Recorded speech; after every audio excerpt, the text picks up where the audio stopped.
Hey everybody, Scoutcrafty here again, TGIF. Thank God it's Friday. Boy, it seems like I'm doing these Friday videos fast, right? The week goes so fast.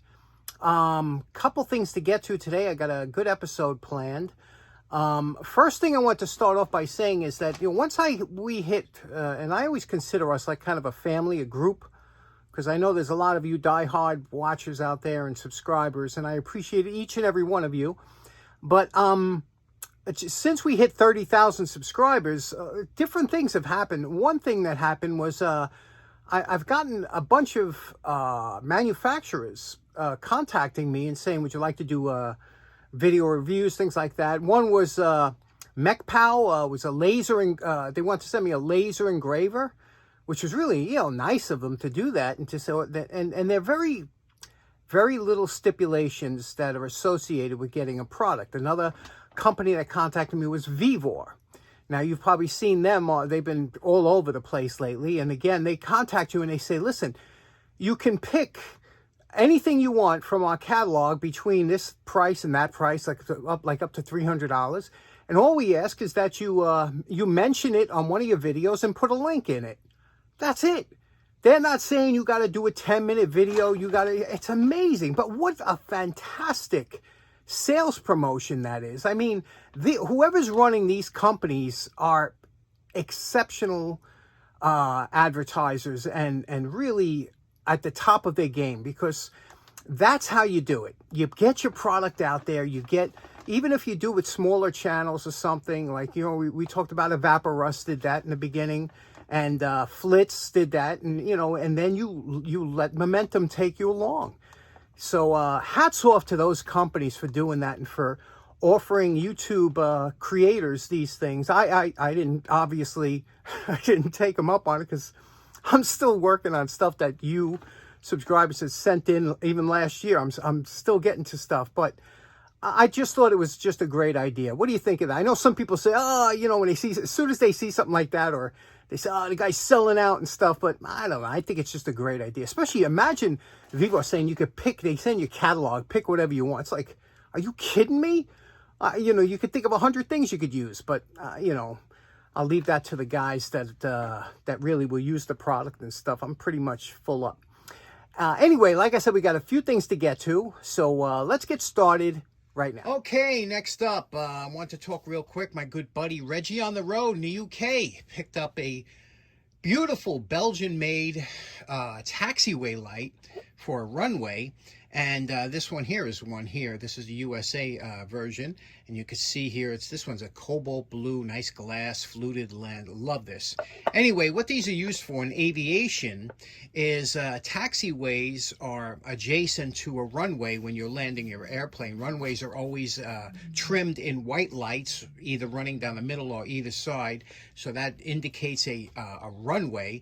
And then when you turn the plane off the runway to park the plane or get off the runway, it'll be indicated by blue lights, and that's what those are called taxiway lights. Now, that is, again, for aviation. They also use blue lights in the railroad industry. This is a railroad light. You can see here, this one's made by Starlight. They still make these. This is an old-timey design. Traditionally used to be kerosene, but then they went all the way up to obviously battery, and then they went to LED, which is the final look of this light. Still has the same type of handle, rubberized aluminum. But when you see a blue light on the railroad, blue lights indicate that there's somebody on, near, or under one of the cars, or on the railroad, or a train. So it's showing you that somebody is around the area. Obviously, you're not going to move that car because somebody might be underneath or whatever, and that's what a blue light means. They also have red, yellow, and green. Red obviously means stop, yellow, slow down, and a red might be coming, and the green means you're clean and good to go. Green always. But interesting, right? This one here, what's nice about this, has a steady light here if you put it on the left. Now, it might be fluttering a little bit because of the camera, but it's steady here when you look at it. And then if you put it over here, it has blinking. At night, these things could be seen for quite a distance. They're very attractive looking. I always like the blue lights. You could see here, the difference, how it looks at night, and between the blinking and the straight. and how far you could see. And over here you could see that when I put that fluted lens with a light bulb under it, it has just a nice look to it. So if ever you see one of these, that's what they're for. Next up in that toolbox that I found there last week, there were a couple Pittsburgh screwdrivers. One is a stubby with that kind of rubber coating, and they were both chipped. And usually this happens, these are hardened and they get chipped off. So both this one too. This is an electrician screwdriver, insulated, again Pittsburgh, and you can see it's chipped in the front.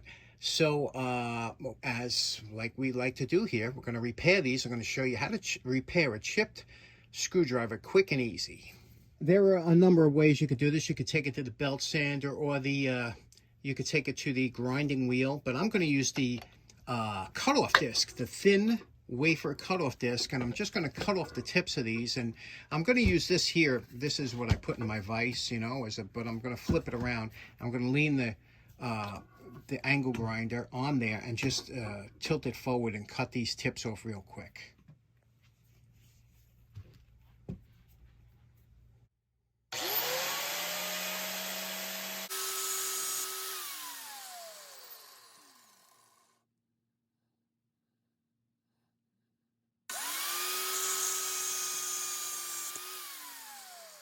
Okay, we're over here at the belt sander. Remember the round part of the belt sander here. We're going to touch the tip of the screwdriver like this and work it back and forth like this until we get a tip, because it's too thick now because we cut it off, the damaged tip. So we're going to go here and thin out that tip on this little bend here. And that'll give usually a nice tip on there. Go back and forth. And I have water down here that I'm going to be quenching every couple seconds.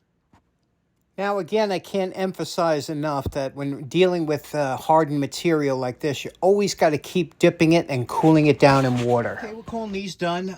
If ever you're going to regrind screwdrivers, it's always a good idea to do a tip you don't already have. And that's what I did with these. I made this one here pretty thin, you know, for that small profile. It's I don't have this style tip, so that'll always come in handy. Same thing with this one here. Stubbies tend to be a little bit thicker. I made this just a little bit thinner, because with the electronic screws I work with and things like that, it'll stay on. You could see it's a good grind for what I use this for. The back of drawer pulls, things like that.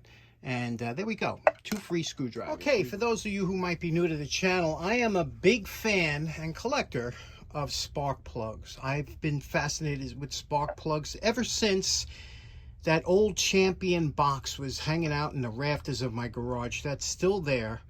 Since I was a little kid, I just thought they were the coolest thing. I mean, what kind of maniac doesn't love a spark plug? They're just so cool of an invention. And I'll go through the whole thing when I'm talking about spark plugs. But I just want to, this was in that box that I found. I cleaned it up a little bit. It's a Bosch, and it's a double R6, a double iridium. And you could see here, it's you know, these things are good for 100,000 miles. Years ago, you had to change spark plugs sometimes like every 800 miles in the early days. So, you know, we take a lot for granted with how they've come. But anyway, I have 2 here, 2 spark plugs here. These are vintage. This is a nice Champion C4. You could see that. What beautiful font on there. Anyway, you could see I haven't cleaned this one up yet. And here, and I want to show you about these spark plugs, why I'm so fascinated. But first, what I want to do is we're going to clean them up. These I'm going to put in a Vaporust. Take off the crush washer. That's a crush washer that would come on that copper.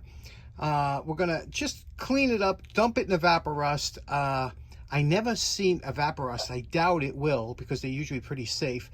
I want to make sure it don't do anything to the lettering, so that's why I'm trying these plugs out. So let's put them in a Vaporust in a jar, let it sit, and then I'll come back and we'll clean them up real nice. Okay, it's been 24 hours in the Vaporust. You can see here, kind of the dirt settles to the bottom. We'll take it out, rinse them off. I'll show you what they look like. Okay, now this is, like I said, 24 hours in the Vaporust. I'm so happy to see that, obviously, the lettering here on the Champion on both sides is pristine. It didn't affect it, which is what's nice about, again, and another nice thing about a Vaporust is it's non-toxic, so you don't have to worry about putting your fingers in it. Now, you can see it comes out like a dullish gray, but most of the rust is gone. We're going to run this under the wire brush, And then I'm going to try and address, you see some here where it's mangled with the wrench, you know, markings.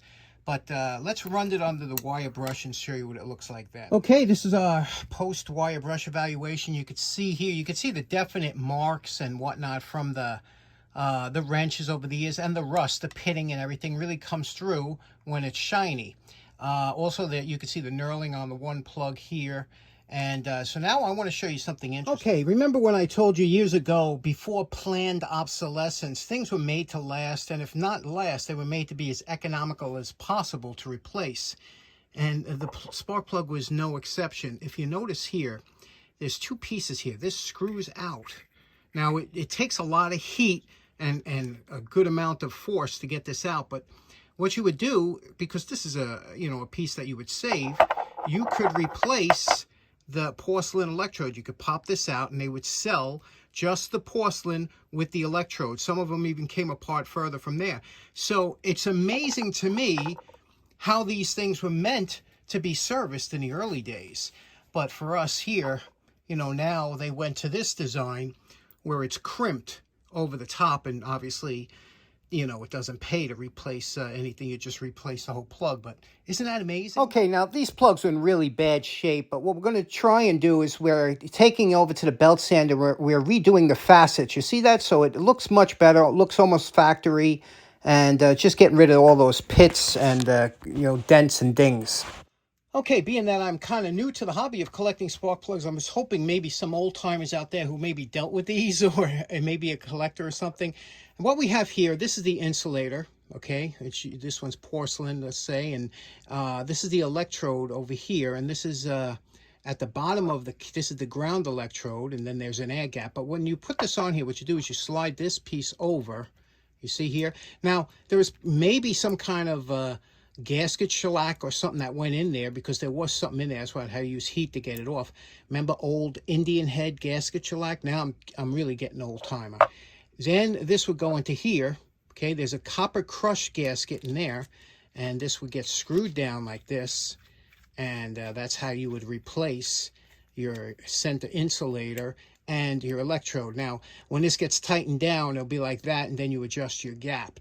That's an air gap there that you would adjust. So very interesting. Now, my favorite part. Remember what these old plugs look like before we started. And we're calling this project done. Now, you remember what they look like, all pitted, but now we have a nice sheen to it. And these are, again, the display plugs now, just for the vintage days of when these were an everyday use in automobiles, and you had to change them once a year. When I put it back together, I use this. Now, if you've never used this before, there's different kinds of anti-seize. The most common type is, you'll probably see the Permatex type, the aluminum. But whenever you are going to use something in a high heat area, this is the stuff you use. You use a brake. See, it says brake lube or anti-seize compound. And the reason you use this, you can see here, spark plugs, brake parts, because when things get real hot, this stuff still will be able to break the part free like a spark plug gets real hot.